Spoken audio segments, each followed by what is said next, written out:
What's up, comic book fans? This is TV Comics coming at you in the month of October. Well, crazy stuff. Time's flying by. Who'd have thunk it, eh? October already, but the sun is still shining. It's a lovely day down here in the southeast of the UK, and just like a comic book T-Rex, I'm going to use my tiny little arms to show you a thick stack of comics.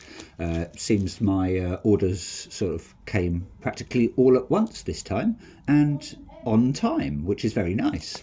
So let's get stuck in, shall we?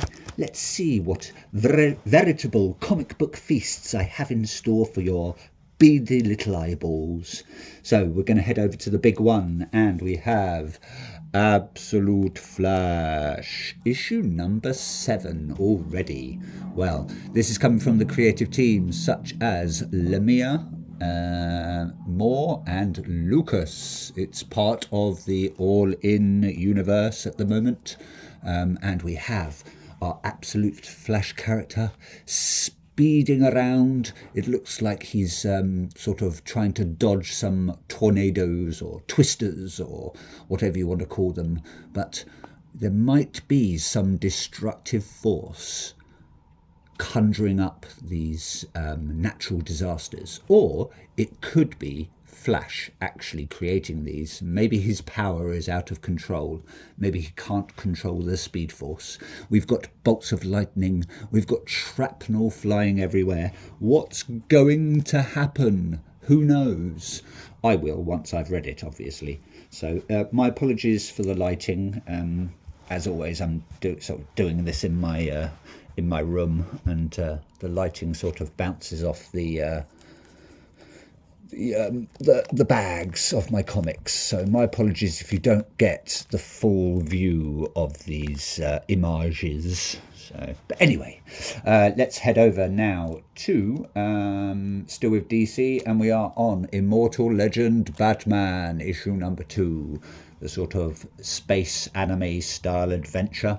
Who knows what's going to happen? I will once I've probably read it.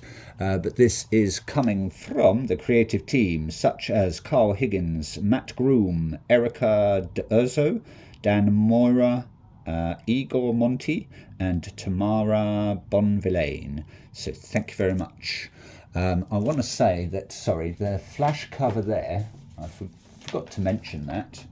The Absolute Flash cover there is coming from Nick Robles, so that is cover A, and the Immortal Legend Batman cover there is, I believe it's probably coming from Dan Mora. Where are we? Oh, get my notes. Yes, that is cover A as well, coming from Dan Mora.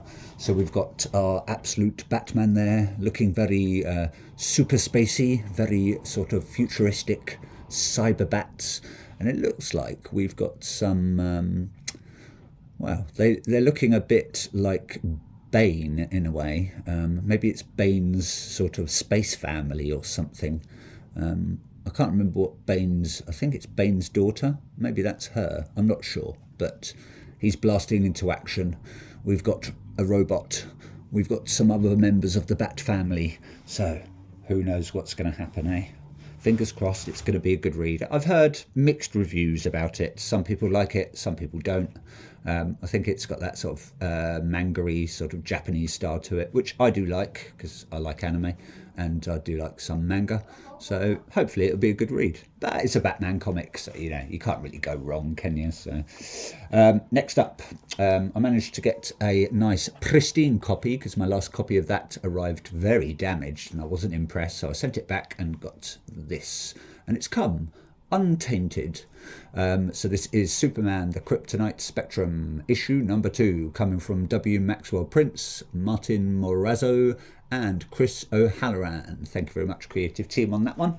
It is from the acclaimed team behind Ice Cream Man, which I haven't read yet, so I really should start maybe getting those at some point. Because I do like sort of short stories. Anyway, it's on the DC Black Label, so it's not canon. It's its own story, or is it canon? Because in the past I've read Black Label stuff, and it's supposed to be solo stories, but then it's got some stuff that actually is included in the the main runs of sort of Batman and Superman, etc., etc. So yeah, I never get this canon stuff and this separate story Black Label stuff and that. So, but anyway, can't wait to get stuck into this. Not sure. I think it's going to be a short run, probably 4, maybe 6. I might be wrong, but I think that's what it's going to be. And I believe Superman is actually giant in this one, judging by the front cover. He's out to get the Justice League, or part of the Justice League, because that's Lex there, and I think that's Atom Smasher there. So watch out for Superman's hand. Even the birds are flying away. Crazy things are going to happen in this issue, eh? Who knows? Anyway, moving on. We have DC versus Vampire World War V issue number 12. I believe, I want to say this is the last issue. I'm going to have to check to see. Hopefully it is, because I want to get stuck into this, because I liked all the other DC versus Vampire runs. Very, very good. If you haven't read them, I urge you to read them. This is coming from Rosenberg, Klein, Schmidt, Carlo Magno, and Casalino. So thank you very much, creative team, on that one. And that cover there is coming from... that's cover C, coming from Dat Fan. So thank you very much, Dat Fan. I think that might be maybe Thai. I'm going to hazard a guess, and maybe that's a Thai name. It sounds quite a name that sort of comes from Thailand. I might be wrong. But we have the Spectre, the person who I can't remember. I think... it will come to me later. We've got obviously John Constantine, and we've got the guy with the helmet, Dr. Fate. That's it. I think it's called the Phantom Stranger. Quote me if I'm wrong, but I think that's the Phantom Stranger. So yeah, really nice cover. Do like that one. Got John Constantine weaving some sort of fire magic.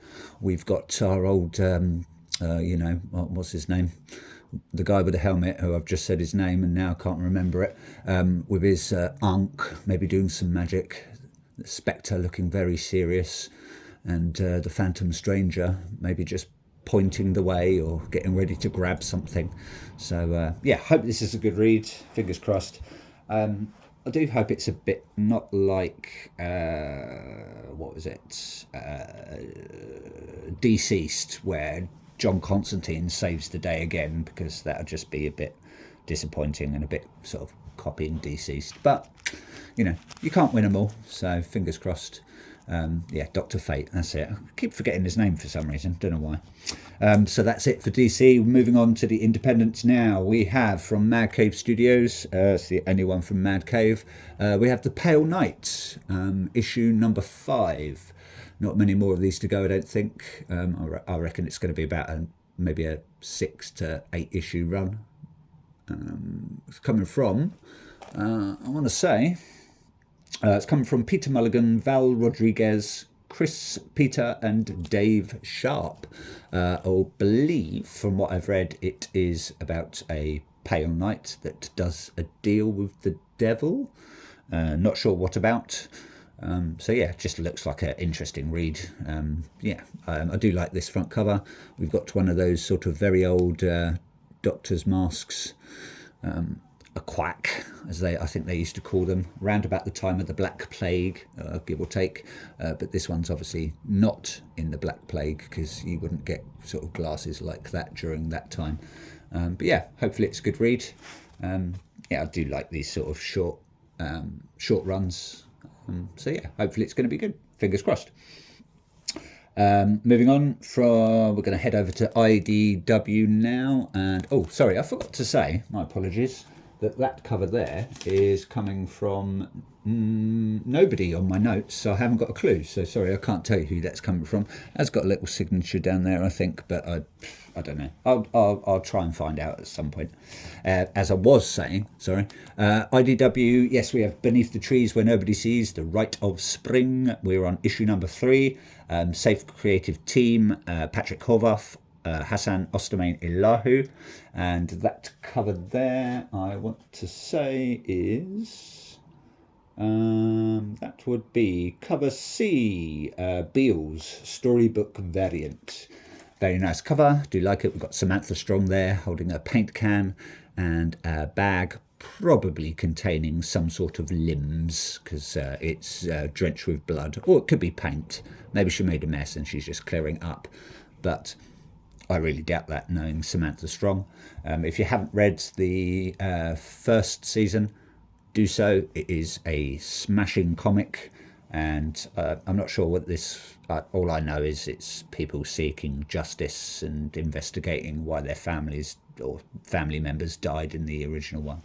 So, yeah, hopefully it's going to be just as good as the first arc, I'll call it, or the first run, and managed to get the very nice 1 in 50 storybook variant, just a nice Virgin variant there, but unfortunately I'm going to have to send this one back because it's got a few dings and dents, and I'm not paying good money for a damaged comic, and my comic stockist always, they always come up trumps and send me a replacement copy, or they just refund me the money anyway.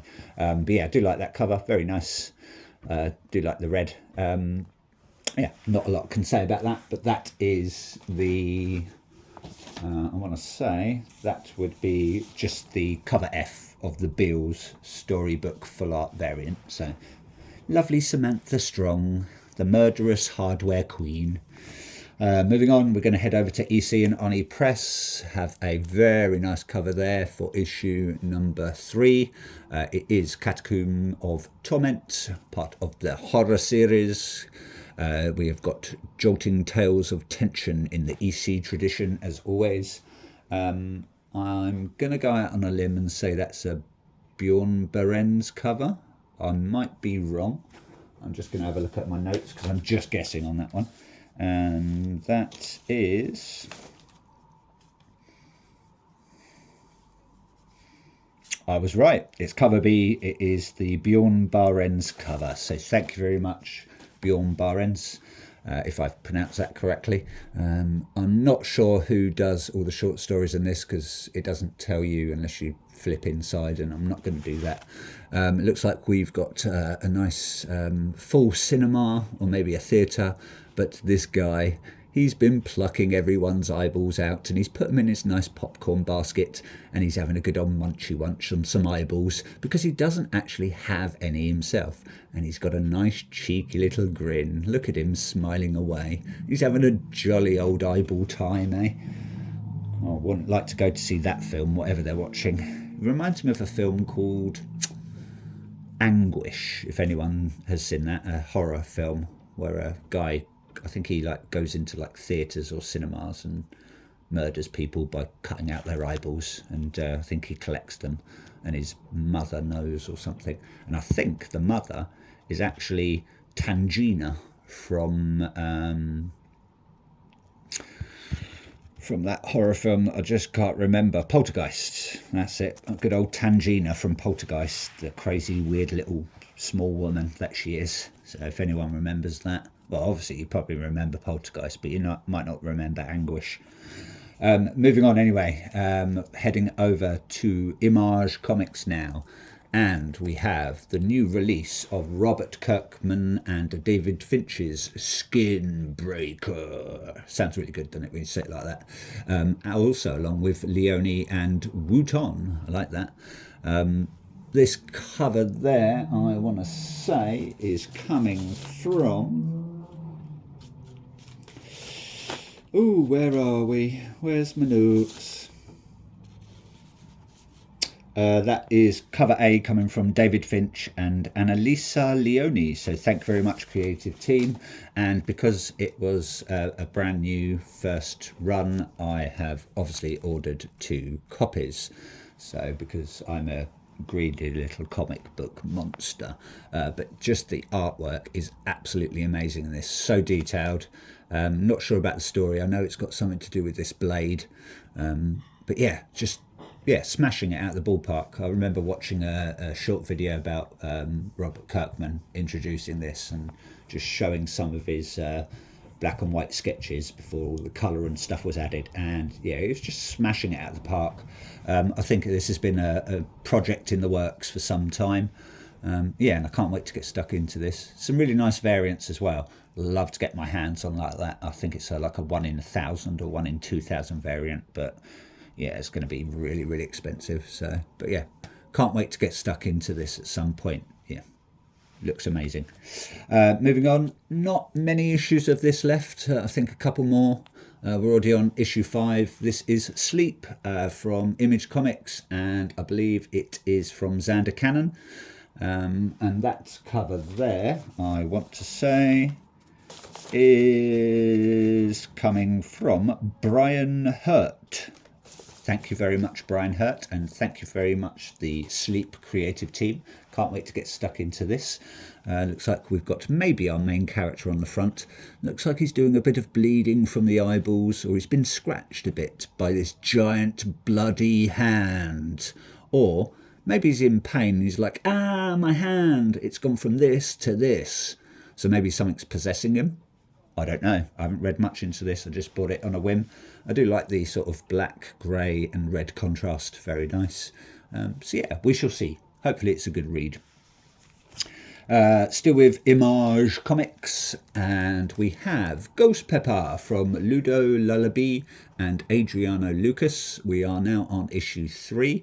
Very nice cover there coming from... Let's get my notes.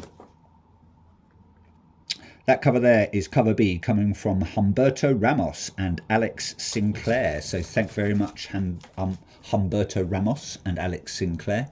Yeah, it does what it says on the tin. We've got some nice... looks like we've got our character there, main character, I believe. And she has made us a very nice, what looks to be like maybe a bowl of ramen. I do love a good ramen. Can't beat it, eh? All that sort of soupy goodness, and the noodles and the veg and the nice broth, and yeah, making me hungry already. Eh? Looks like she's some sort of master chef, but I don't know what's going to happen. Heard good things, and I believe Ludo Lullaby does, mostly everything in this. So busy little bee. I'm not sure if Ludo Lullaby is a man or a woman. I'll have to have a look into that anyway. Unless someone can tell me down in the comments, that'd be greatly appreciated. I do like this sort of, again, a bit like a Mortal Legend Batman. It's got that sort of anime, sort of manga-y look to it. So nice, bright, big eyes. So yeah, some nice, really nice covers on this. Moving on, still with Image Comic. Actually, I think all of these are going to be, all of these are Image. High Street, you can't go wrong with a bit of High Street. We are now on issue number 9, part of the Ghost Machine universe, coming from Jeff Johns, Francis Portela, Brad Anderson and Rob Lee. And that very, very nice cover there is coming from... that is cover A, coming from Ivan Reis and Danny Mickey. So thank you very much, Ivan Reis and Danny Mickey, on that one. You said you wanted me to give you a better smile, a prettier smile. Well, yeah, that's definitely a pretty smile, eh? Yes. You wouldn't want to go to that plastic surgeon, really, would you? That's a bit of a mess. I can see some diseases spreading there. Even though he's got all the nice tools, he's not a very clean doctor. So maybe he's a character in this. I haven't got a clue. But yeah, I would not want to go to that plastic surgeon. But can't wait to get stuck into this. It's part of the Ghost Machine universe, so you can't go wrong with any of those, really. All smashing it out of the ballpark. Such a, an amazing... I think it's creator-owned company. So I was looking at their merch the other day. Actually, it's quite expensive, and I think it's all in America. So the taxes on it would just be stupid. So I was really hoping to get some a nice like Hyde Street T-shirt or something. So maybe I can find it somewhere else. Who knows? Say, who knows? You don't want to hear about my T-shirt worries, really, do you? Moving on, we are going to head over to the seasons. I think that is it now. I think it's done. I'm going to check because then I'm going to get stuck into this. We're on issue number 8 now, and it's coming from Rick Remender, Paul Azaceta, or Azaceta, can never remember, and with Mateus Lopez, part of the Giant Generator label. And yeah, it looks like we've got loads of clowns. We've got a sort of a clown mountain, and maybe our main character is battling them off, eh? It's like killer clowns, but not from outer space, or maybe they are. Who knows?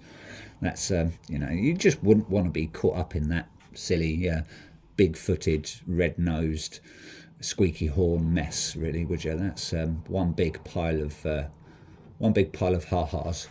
That cover there is coming from, I want to say,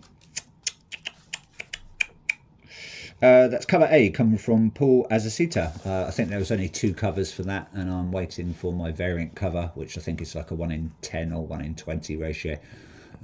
But yeah, that's on its way. Really nice cover though, do like that, and I do hope the story is going to be good. Moving on, we have got Exquisite Corpses, issue number 5 already. God, they're speeding through this. This has come from the creative team such as Belair, Tiny and Rob Walsh, and Rowe, Walsh and Carey. That cover there would be more than likely the main cover. Where are we? Exquisite. That is cover A, yep, coming from Michael Walsh. So thank very much, creative team, on that one. Looks like we've got one of our killers there. Can't remember what he's called now. You know, he's wearing a pair of dirty old dungarees and he's covered in bandages, and he's flipping the third there, looking a little bit demented, a little bit zombified in a way. And looks like we've got someone wearing a nice pumpkin helmet there, playing a guitar, as you do, you know. So maybe it's this guy. Maybe he's like some sort of pumpkin punk rocker or something. Who knows? Eh? Who knows? Also got the very nice polybag variant there with the unique collectible trading card. It's more than likely, I think it has the trading card of the character on the front, so it'll probably be him. I believe there's some nice foil trading cards as well included. I don't know if they're sort of rare or I haven't got a clue. But with this, I always buy a copy to read and a copy to keep. Eh? But someone told me to probably take it out of the poly bag at some point because they can end up making marks on the comic. So I don't know. But that cover there is probably... that's cover C coming from Michael Walsh. So it's just going to be a different colour to that one, I believe. So it's just a sort of a variant, but I just get it for the trading card, really. And last and definitely least, I was really happy with this one. Really nice cover. We have Tate Bromble's and Jacob Phillips's Everything Dead and Dying. I believe that is the free comic book day variant, but it's a very nice partially foil variant, and it's when you look at it, it's sort of got that sort of like that brushed feel about it, if you know what I mean. Like, you know, when you get like that brushed metal on cars, it's sort of got like that. Obviously it's not metallic, but yeah, that's the cover A original, and then they did this one. Really nice. That cover there, I want to say, is cover F, coming from Jacob Phillips, and it is the local comic shop day 25 foil variant. But yeah, really in really nice condition, very nice comic. Can't wait to get stuck into this. I believe it's all about a guy who's living through a zombie apocalypse, and his family are zombies, but he's taking care of them. And then some people come along and try to ruin his peaceful life. Do have a different cover as well. I can't remember who that. It's in an old video anyway. It's got the main character sort of feeding a zombie mouth some guts and stuff. So, but yeah, really happy with that one. Anyway, that's it from me. Please like, please subscribe. Hope you watched to the end. Hopefully I didn't bore you, and if I did, just go back to sleep, you know. Who cares? Yeah, always leave a comment and tell your friends. Anyway, that's it from me. Take care, have a lovely weekend, and ta-ta for now.